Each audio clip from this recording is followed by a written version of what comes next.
Yop les pilotes et bienvenue dans le paddock pour ce nouvel épisode consacré au carton reçu de Carbone Qatar. C'est parti.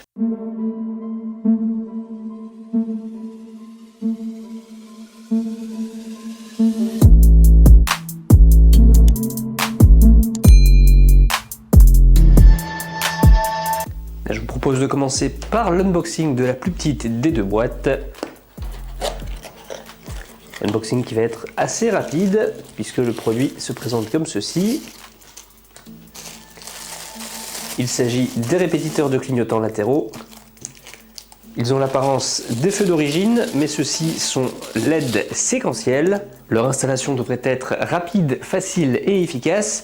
Et nous avons ici le deuxième carton qui est un peu plus gros et qui contient les veilleuses américaines, où leur installation va être par contre un peu plus délicate. Nous avons dans le carton un petit lot de vis pour les fixer définitivement sur le véhicule. Il est à noter que j'ai normalement déjà des vis sur Mia puisque elle est déjà équipée de veilleuses américaines qui ne sont pour l'instant pas raccordées. Celles-ci sont donc des veilleuses qui sont également LED et on peut le voir à l'arrière, nous avons à chaque fois une petite prise qui est supposée se raccorder sur la prise des veilleuses d'origine sur les modèles USDM. Mia est une version Eurospec et n'a donc par conséquent pas ces câblages du côté de ses coins de bouclier. Par conséquent, bien, nous allons devoir créer les câblages nous-mêmes et c'est là que ça va prendre un peu plus longtemps. Le tuto pour installer tout ça sur une version européenne de Mazda MX-5, c'est tout de suite. On se retrouve dehors, près de la voiture.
Alors, vous l'avez vu dans le timelapse, il y a eu pas mal de petites transformations qui ont été faites, de la soudure, etc. On va donc revenir un peu en détail sur l'installation électrique de ces éléments, avec, pour commencer, le relais. Alors, vous allez me dire, il y a une boîte à fusibles ici, il y aurait moyen de rajouter un relais. Oui, mais elle est déjà relativement remplie, et puis surtout, il faut faire venir tous ces fils. Il y en a quand même un petit paquet. On va donc revenir un petit peu en détail là-dessus. Ce qu'on peut remarquer, c'est que juste à côté du relais, on a ici une masse sur laquelle on a deux fils qui viennent se raccorder, même exactement 3 fils, plus exactement. On a donc le fil rouge qui est donc la masse du relais et les deux fils noirs qui sont les masses des deux veilleuses avant. On a tout raccordé sur le même point, comme ça c'est beaucoup plus facile. Nous avons qui part du relais également ce fil rouge qui est forcément le positif qui vient alimenter le relais, qui est directement accordé sur la borne positive de la batterie puisqu'elle est juste à côté, ça tombe bien, pas besoin de chercher l'alimentation plus loin lorsqu'on a la batterie juste à disposition. Et puis nous avons ici une tresse de 4 fils qui semble descendre, en fait elle ne va pas très très loin puisque vous le voyez ici, ça se sépare un peu plus bas, ça va d'une part vers la veilleuse côté conducteur et d'autre part vers la veilleuse côté passager. Enfin, il nous reste un double fil qui part du relais et dont on n'a pas encore parlé, c'est celui-ci. Et il part vers l'arrière du compartiment moteur. Je vais essayer de zoomer un petit peu dessus pour que vous puissiez voir, en espérant que la mise au point va se faire. Voilà, vous apercevez plus ou moins au milieu de l'image un fil rouge. Il est accompagné de son homologue noir.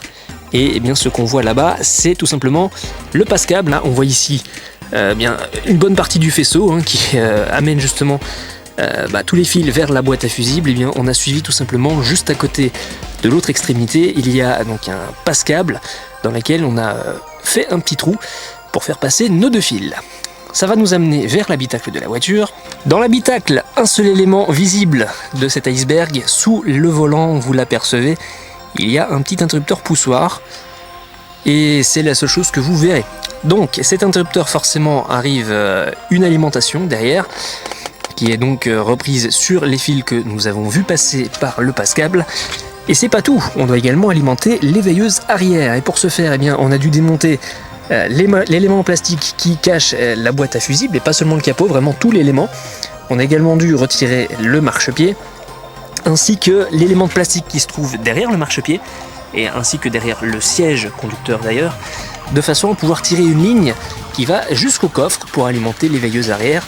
De ce côté, on a donc dû retirer une partie de la moquette, et tout simplement, eh bien, il y a tout dans le fond là-bas où il fait un passage qui nous a permis de faire passer le fil qui passe dans le marchepied jusque l'arrière, ce qui va nous offrir une alimentation pour les veilleuses avec un petit peu de soudure au programme.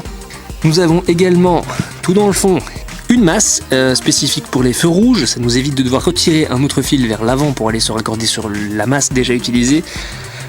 Par conséquent, on a donc ici, vous voyez, les deux fils des veilleuses arrière, les fils noirs des veilleuses arrière qui arrivent sur la masse, alors que les fils rouges sont eux alimentés eh bien, par le câble qui est passé par le marchepied. Le deuxième câble côté marchepied donc a été coupé. Une partie va donc vers l'avant par le passage dans la cloison pare-feu, alors que l'autre est lui utilisé pour servir d'alimentation, donc il repart de l'interrupteur et il vient vers l'arrière, et c'est lui que nous avons fait passer à l'arrière.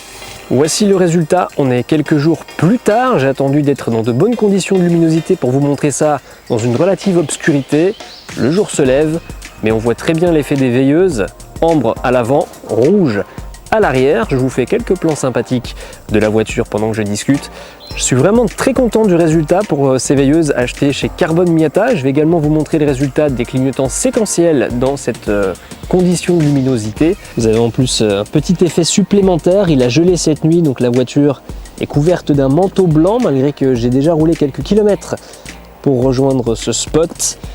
Pendant l'installation, on avait testé les veilleuses, j'ai été déjà très surpris de la luminosité en plein jour. Je peux vous dire qu'en pleine nuit, c'est encore plus lumineux. Quand on circule de nuit et que le décor est assez proche sur les flancs du véhicule, on voit la lumière se refléter sur le décor, c'est vraiment très sympathique. Donc si vous cherchez à rendre jaloux les chauffeurs routiers, eh bien je ne peux que vous conseiller ces produits, que ce soit d'ailleurs sur Carbone Miata ou sur d'autres sites, puisque vous pourrez trouver ces mêmes produits chez différents fournisseurs qui sont spécialisés dans les pièces pour la Mazda MX-5, voire même chez certains fournisseurs spécialisés sur plusieurs marques de voitures. Dernière petite précision, si vous êtes possesseur d'une Fiat 124 Speeder ou d'une Abarth 124 Speeder, sachez que ces clignotants séquentiels sont compatibles puisque les deux voitures sont fabriquées sur les mêmes lignes d'assemblage au Japon, à Hiroshima, et que cet élément de design est le même sur les différents modèles, que ce soit Mazda ou Fiat ou Abarth du coup. Donc si vous êtes intéressé d'installer ces clignotants séquentiels sur votre 124 Speeder, c'est possible. Comme beaucoup de passionnés, je reste un grand enfant passionné par les spectacles son et lumière, le son du moteur à essence qui prend des tours et les lumières, comme ces petites veilleuses US. Et ça fait toujours très plaisir de voir ce genre d'accessoires sur une voiture. On va se laisser là-dessus, merci à tous de m'avoir suivi. Si cette vidéo vous a plu, n'hésitez pas à laisser un pouce levé, n'hésitez pas à vous abonner à la chaîne Drift G Création. Et d'ici la prochaine vidéo, portez-vous bien. Ciao.